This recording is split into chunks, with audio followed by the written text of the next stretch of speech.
The planet Durnus IV was not a place of importance, at least not anymore.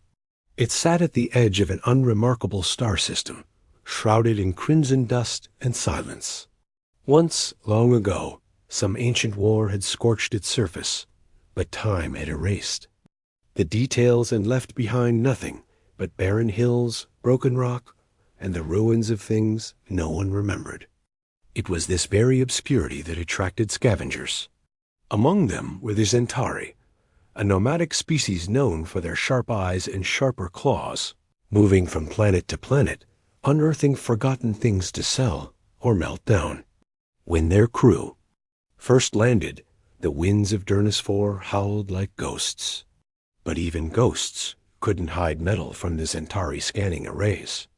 The machine they found buried beneath the red earth was enormous, deeper than their scans could reach, a shape like a sleeping beast resting beneath centuries of silence. To the Zentari, it was a dream and untouched relic from some old war. They called in more diggers. The excavation began at once. Weeks passed. Layers of dust, stone, and twisted roots were stripped away, and what emerged stunned them all. The vessel was massive, nearly a kilometer long, shaped like a spear with wings folded in upon itself. It was unlike anything in the modern registries. Its hull was thick, battered, but intact. Its markings were faded, half erased by time and flame. But across the side of the main fuselage, they found a symbol, a blue sphere, crossed with white lines, and beneath it, in cracked but still defiant letters, Un's Midnight Storm. None of the Zentari recognized it. Their translators failed to decode the script. They assumed it was pre-expansion tech, likely worthless as a weapon, but valuable as scrap or museum bait. Their commander, a tall, sharp-spined scavenger named Veltric, decided it would be sold to the Gal VOR archives. Relics like this fetched good prices when polished and made to look mysterious. A few engineers were sent inside to assess its structure. The interior was dark and cold, the air stale but breathable, shielded by systems that still hummed quietly, just below the threshold of power. The engineers, nervous but curious, moved carefully through the long corridors. Everything was heavy, angular, and strangely intimidating. There were no lights, no voices, just the groan of ancient metal and the faint, rhythmic thumping of something they could not identify. They reached what they assumed was the command bridge, a large circular room surrounded by broken screens and tall seats. A single chair sat in the center, turned away from them. When one of the engineers stepped forward, the floor lit up. A low vibration passed through the ship, like a heartbeat awakening after a long sleep.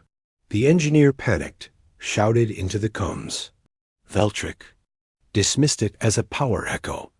Old systems twitch when touched, he growled. Finish the scan and get out. But the systems didn't stop twitching. Lights began to flicker across the vessel, dim at first, then brighter. Doors hissed open slowly. The ship began to wake. Without warning, a voice boomed through the corridors, cold, mechanical, speaking in a language none of them knew. The scavengers froze. One of the engineers screamed as a wall screen flickered to life, showing a rotating glow blue and green, glowing against a field of stars. More systems came online, one by one. Defense grids that had slept for generations began to register movement.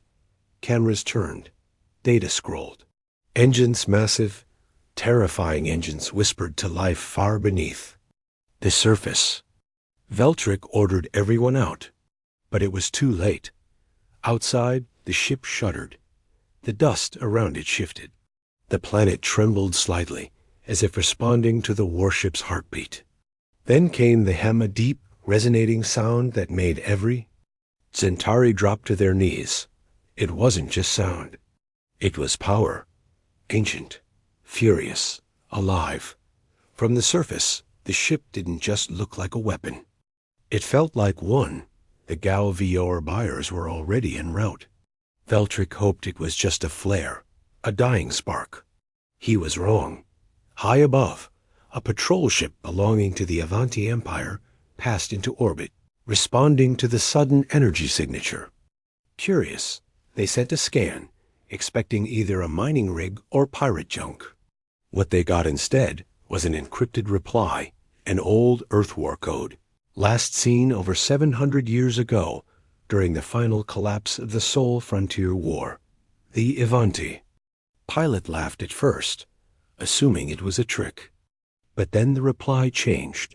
The warship identified itself. Not just its name, but its class, designation, and its mission status. All of it marked as active defense mode. The patrol ship attempted to retreat. The Midnight Storm responded. Dozens of railguns along its hull rotated as if sniffing the stars. Its primary reactor surged. Long dormant systems recalibrated. Inside, cryopods that had once held human soldiers remained sealed, but something else had awakened. The ship's eye, still functional, still loyal, still angry. When Veltric tried to cut his way into the engine core, alarms blared. The ship responded. With a warning pulse, a non-lethal energy wave that blasted the dig site into smoking ruins. Veltric and his team were thrown back, scorched and stunned. A new voice echoed through the entire valley, translated by force into the Zentaricum. Systems. This vessel is property of the United Nations of Earth. Trespass is considered an act of war. Panic erupted. Across Durnus 4, scavengers fled. But as they ran, the ship moved. Not upward, not forward, but with purpose. Its wings unfolded. Its stabilizers flared. For the first time in centuries, the Midnight Storm roared. The storm that followed wasn't of wind or fire, but of questions, panic, and sudden silence. Word spread faster than light. A human warship had activated. Not just any ship, but one marked lost for nearly 800 years. The Midnight Storm had been assumed destroyed during the closing stages of the Sol Frontier War, a brutal conflict waged between early humanity and a now extinct alien species known only in scattered archives as the Vexeri. No one knew what had truly happened to the last human fleet. No records, no survivors, no transmissions, only silence. And now, that silence had been broken by the ship itself, waking from its endless sleep with fire still in its core and orders still active in its mind. Across the galactic conclave, high councils, intelligence divisions, and ancient species all leaned forward in their seats. A warship like that, from an age where humanity was still clawing for survival, could not simply wake up. Not on its own. Not without something triggering it. The Avanti Empire dispatched a diplomatic envoy, hoping to study the ship and make contact. But when they approached orbit, the Midnight Storm identified them as a potential threat, and the vessel responded not with missiles, but with a warning signal powerful enough to disable their guidance systems. The envoy drifted helplessly, forced to retreat under tow. The message repeated in perfect clarity. This unit is on classified standby. Clearance code required. Non-compliance will result in tactical engagement. No one had the clearance. Not anymore. The United Nations of Earth, long dissolved and absorbed into newer alliances, had not used those codes in centuries. It was as if the past had returned, but refused to speak the language of the present. Down on Durnus 4, the landscape had changed. The ground where the scavenger crews once stood was now fused into glass.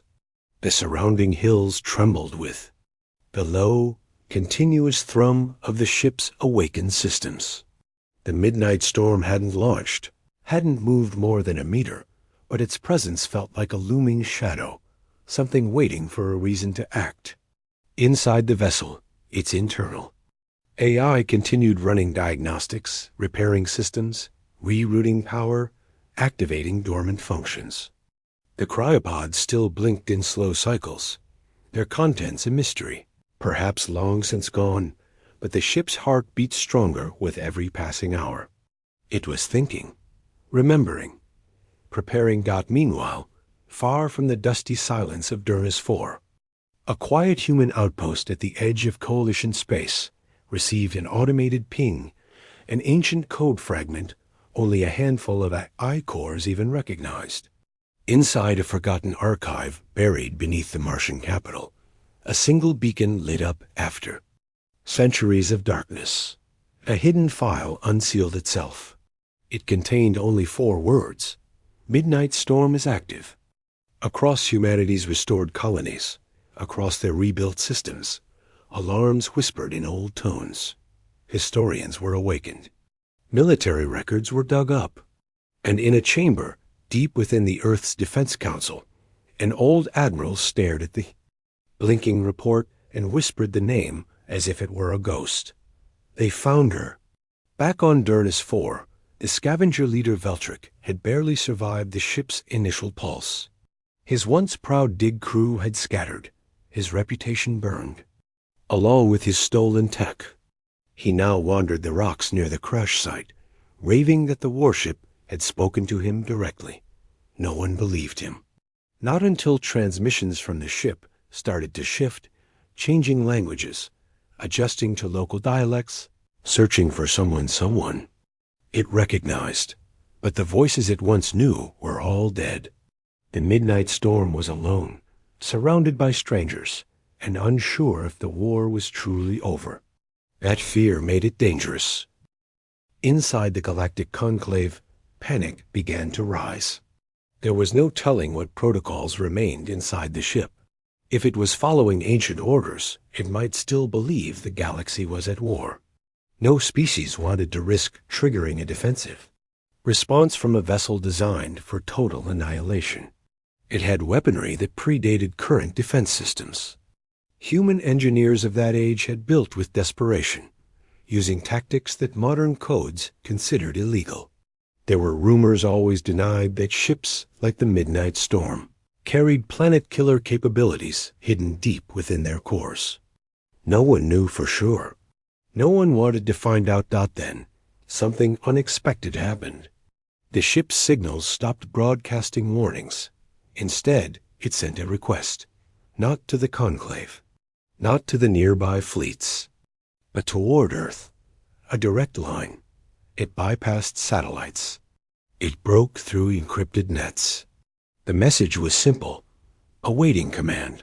Where is humanity? Across Earth's systems, millions paused. News channels lit up. Debates exploded. Should they respond? Could they even trust the machine? But among them, a name emerged. An old veteran, one of the last remaining officers who had studied pre-collapse human warfare.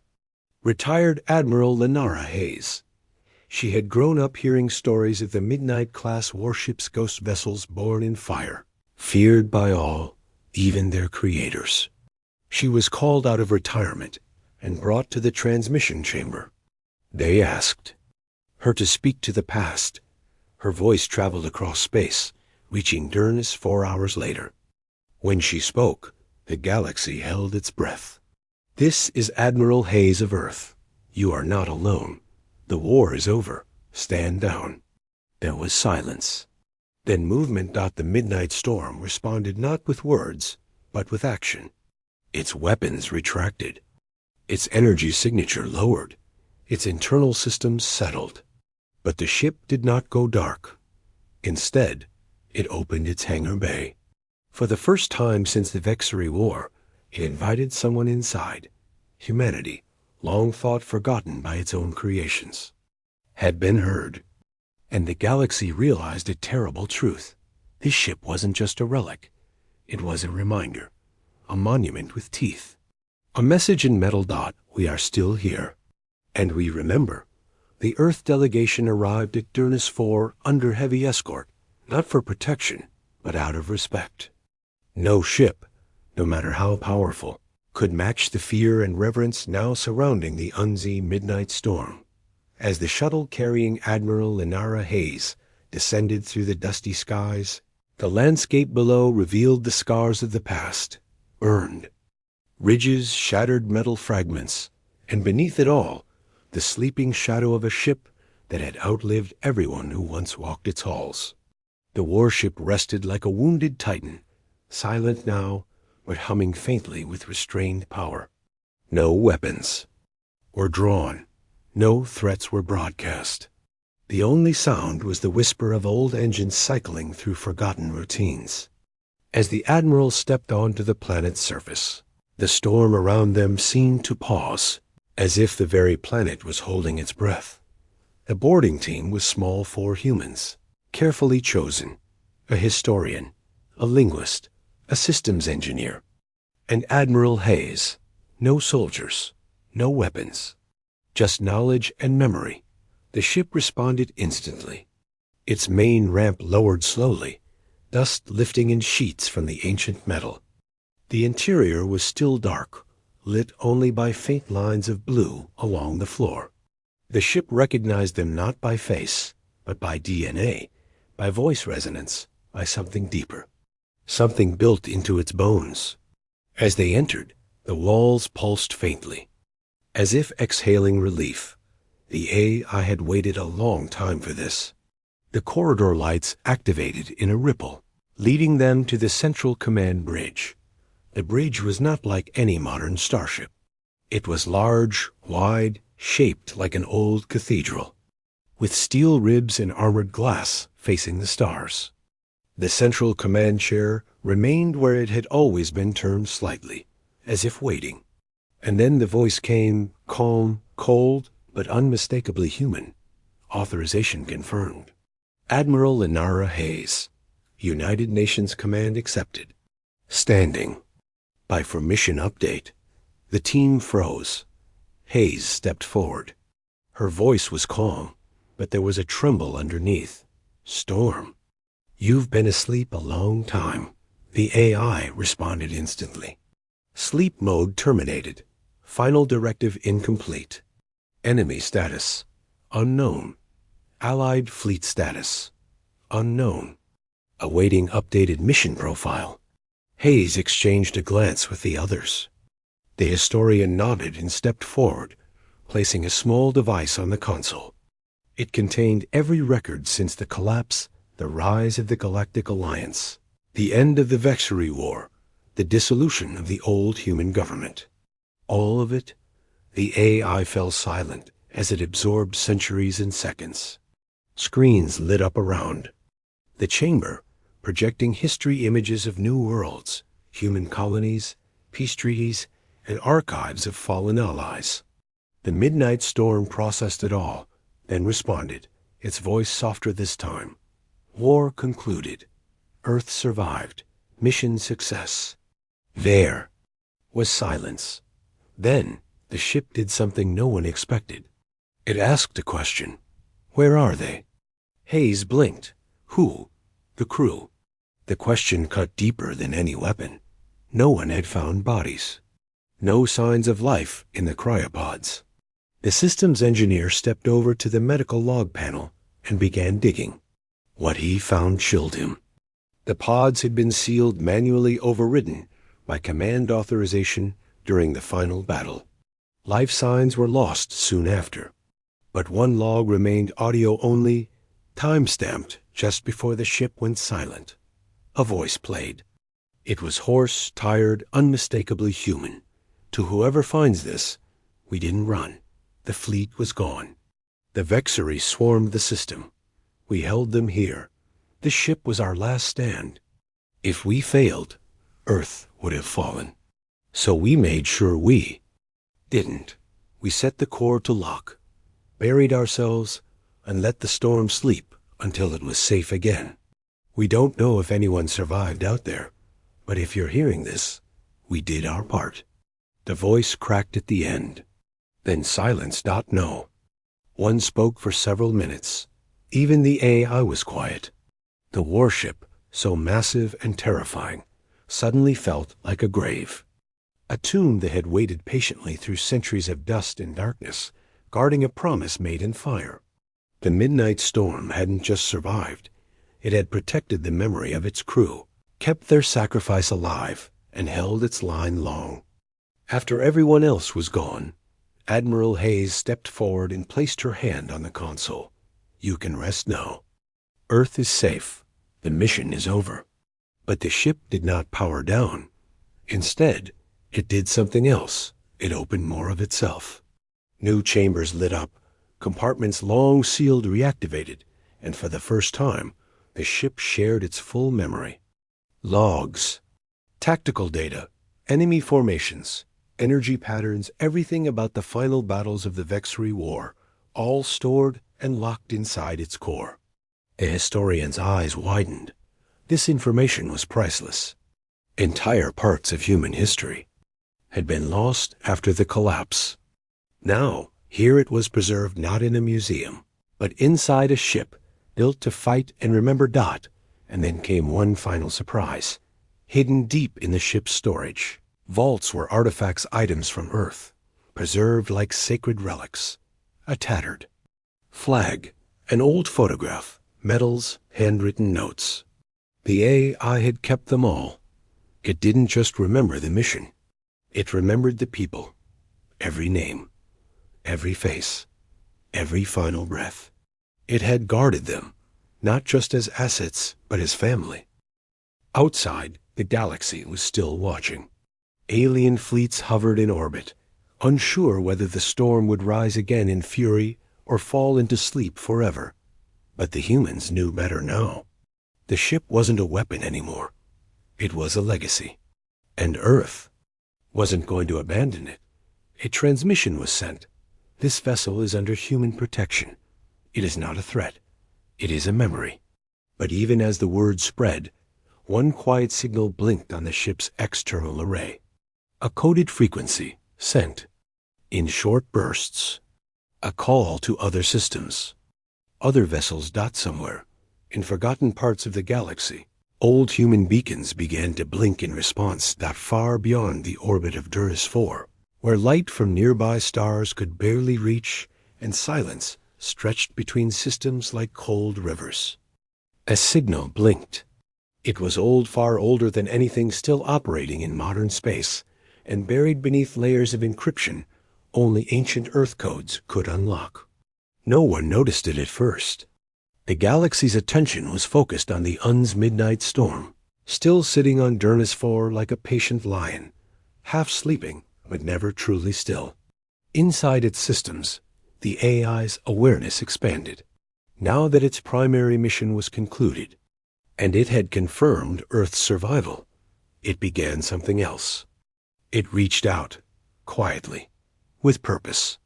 The message it sent was not meant for modern species, not for alien diplomats or curious scavengers.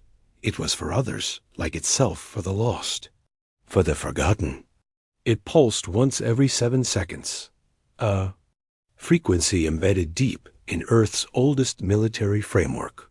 And in the shadows of the galaxy, something heard it, on a rogue planet drifting between systems in Sector 14, a dead world with no light, no life, and no name, a buried structure.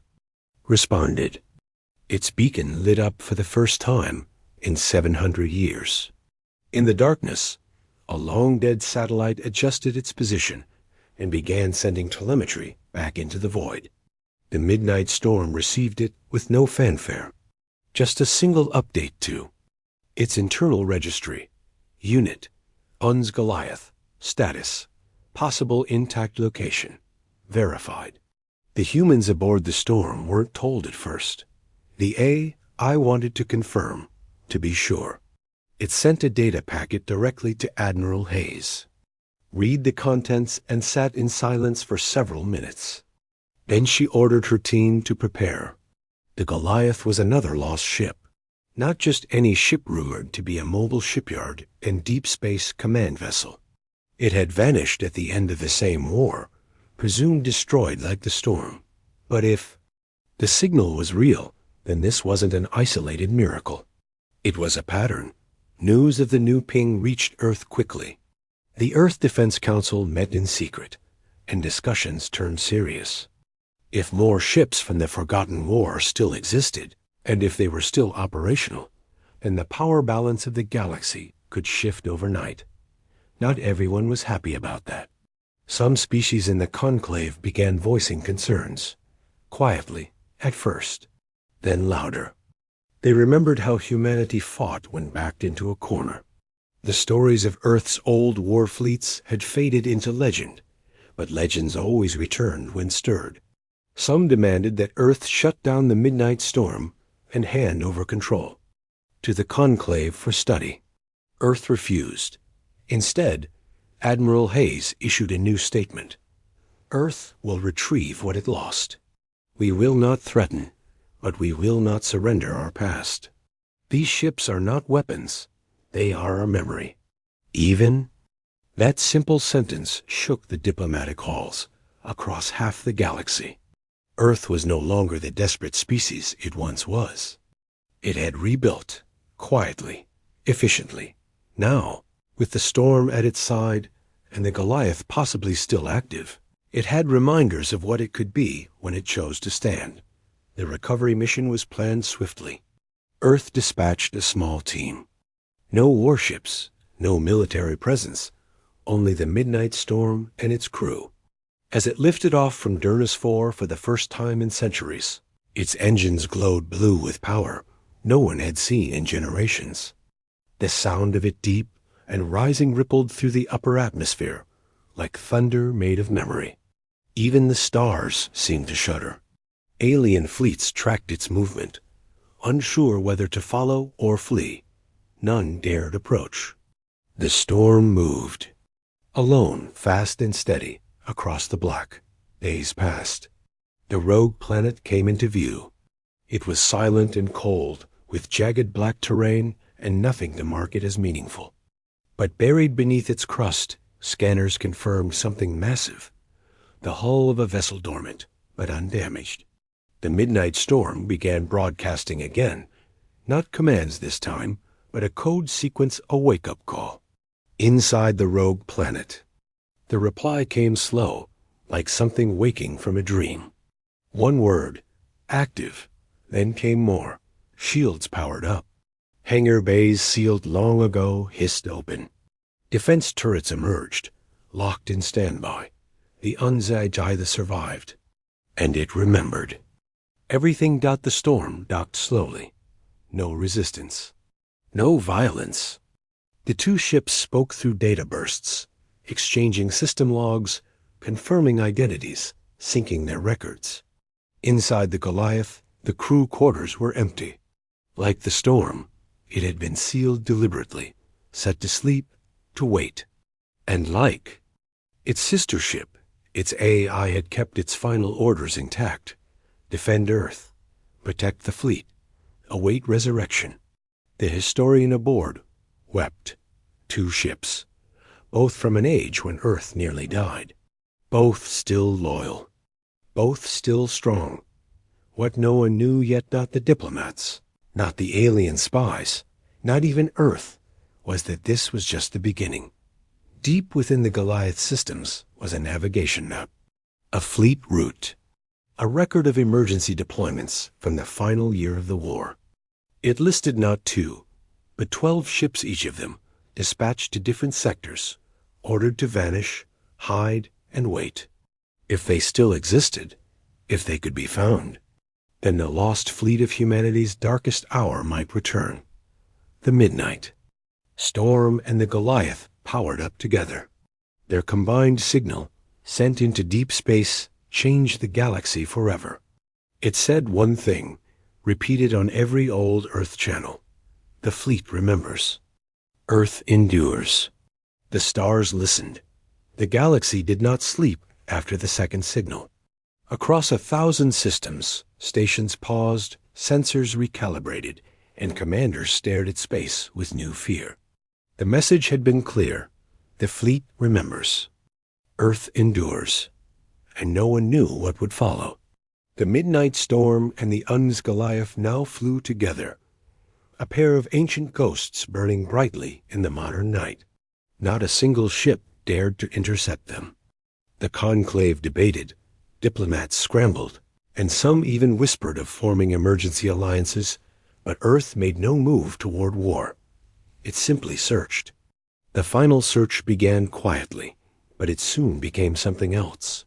The Storm and the Goliath, using shared data from the Vexery War, pieced together the locations of the lost fleet. 12 ships scattered across fringe worlds, rogue systems, asteroid fields, and silent moons. Each was marked unclassified deployment, each sent away not to survive, but to wait. These ships were more than just weapons. They were designed to be Earth's last line, its scattered teeth hidden behind a closed jaw. Admiral Hayes led the fleet recovery with a calm hand. She knew they couldn't hide what was happening, nor did they need to. Earth didn't speak loudly. It simply acted. And the galaxy listened. One by one, the lost ships were found. Un's Valor, buried beneath a frozen ocean on Tyrus V. Un's Sentinel. Hidden inside an asteroid belt with its engines sealed in self-stasis. Un's Vindicator in geosync orbit above a dead world, completely camouflaged. Each ship had sealed itself before the last transmission went out, before Earth's final war. Collapsed. And each ship had waited, silently, refusing to die. Their A's recognized the Storm and the Goliath instantly. They rejoined the network. They remembered their orders. More important, they remembered why they were built to defend Earth, even if Earth forgot them. Humanity watched this unfold not with fear, but with awe. Children who had grown up believing the past was long gone now stared at screens showing ancient ships moving like giants in the dark. None of these warships looked sleek or modern. They were brutal, black-armored, plated with old alloys and outdated insignias. But their engines still roared, their weapons still hummed, and their hearts, if machines could have them, still beat for the people who built them. Hayes stood aboard the Storm's bridge as the last two ships joined formation, each one falling into place without instruction. It was instinct, memory, loyalty carved into metal and code. 12 ships, one formation. And in that moment, the galaxy knew the old fleet had returned. Not to conquer, not to destroy, but to remind everyone what humanity had once survived, and what it could become again. Not everyone welcomed this reminder. On the edge of conclave space, a collection of nervous species formed a temporary alliance demanding that Earth dismantle its ancient war machines. Their official message was diplomatic, but the fear beneath their words was obvious. These ships were relics, yes, but relics that could end worlds. The Vexery War had proven that. Hayes listened, then replied with the same quiet strength that had guided every step of the recovery. We will not dismantle memory. We will not erase sacrifice.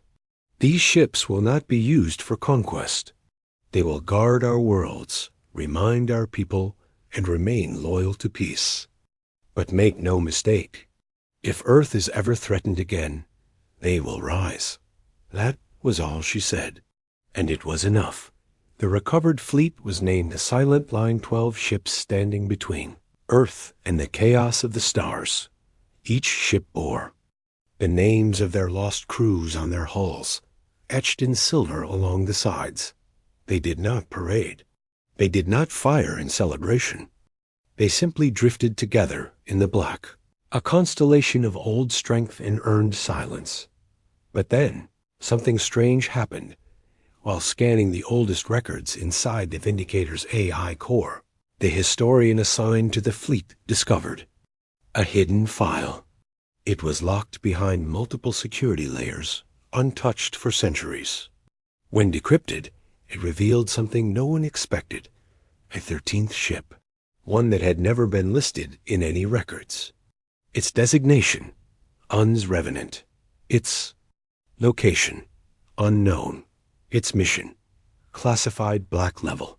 The file was marked Eyes Only, Emergency Recall Authorization. But the most chilling part was the final note. If the Revenant wakes, the war has already begun. The midnight storm fell silent. Its AI paused for nearly 10 minutes, a rare event. When it finally spoke, it did so not with its usual calm tone, but with something colder. This unit is unaware of the Revenant's location. However, should signal be detected, all fleet units are to enter full war readiness. Authorization. Titan-level override. Earth had not built only Guardians. It had built something else. Something darker. A ship designed not to wait, but to finish. The galaxy trembled again, not because a weapon was found, but because a shadow had been named. The Revenant was out there, somewhere, still sleeping, still waiting for a signal. Earth hoped never to send, and yet Earth made no move to find it. The silent line returned to high orbit around Earth's rebuilt colonies, where children watched them move across the stars like slow comets. They became symbols of endurance, of sacrifice, of quiet warning. Hayes retired again, but her name was etched into the storm's command logs forever. She had brought back the fleet. Not to fight, but to remember. The war had ended long ago. But the legacy had only just begun, because in the end, the galaxy would always expand, conflicts would always rise, and dangers would always evolve. But so would Earth, so would its memory, and now the stars. New. You can forget humanity for a while, but you should never forget what wakes when it remembers.